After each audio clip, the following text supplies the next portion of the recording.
Welcome to Legal Yes, where we break down the biggest celebrity legal cases of the week. And joining me is certified family law specialist and senior attorney, Rachel Bennett. Let's get right into it. I know we talked about it last week, but Justin Baldoni and Blake Lively's 180 unsealed filings are still the topic of conversation. So let's get into this a little bit more now that more of these text messages, emails, and everything have kind of come to light. So would you say that the case has shifted in terms of who's ahead on the scorecard after these messages were released, now that you've had time to digest them a little bit more? When we're looking at a lot of these communications, whether it was the messages between Blake Lively and Ben Affleck, Matt Damon and his wife, Taylor Swift, I do see a lot of very fairly consistent descriptions that match some of the claims that she's made in her initial complaint and her later amended complaint. Namely, she says to Ben Affleck that her time on that film set was one of the most upsetting experiences that she's had in an entire movie, or filming an entire movie. She calls him a predator in her messages between herself and Taylor Swift. And all of that is very indicative of somebody who's consistently describing sexual harassment. So while these texts are certainly interesting, it gives us a glimpse into the inner world of these celebrities and very high profile people.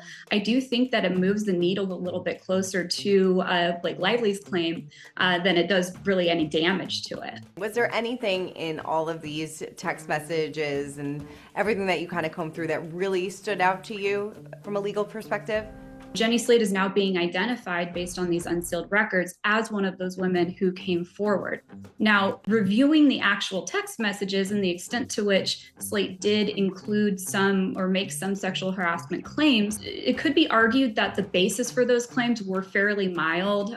Based on her deposition testimony, she took offense to being called hot or sexy, but then later described the behavior as repulsive. So there could be some arguments raised there that because of the nature of those claims are again, not extreme conduct, that Blake Lively could potentially be labeled as an eggshell plaintiff, meaning she's overly sensitive and the claims are overdrawn and blown out of proportion.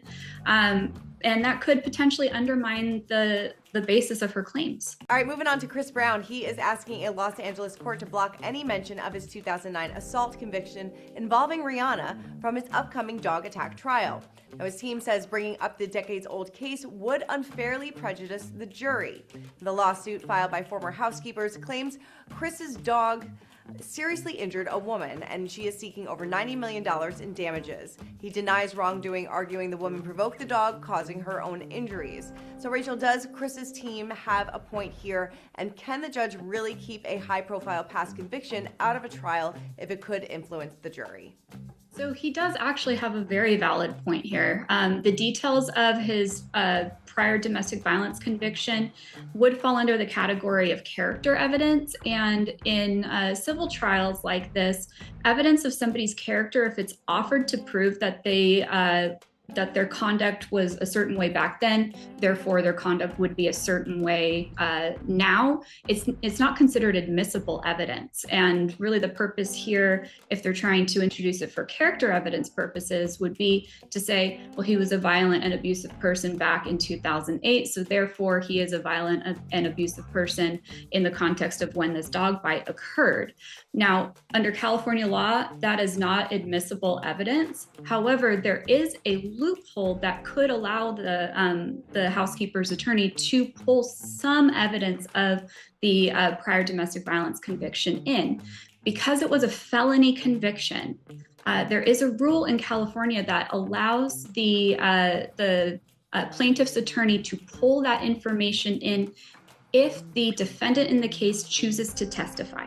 So if Chris Brown decides that he's going to testify on his own behalf in this case, during the cross-examination portion of his testimony, he can be asked about his prior conviction, and the jury can consider whether the prior conviction for domestic violence impacts the credibility of his testimony, whether he's being truthful and honest.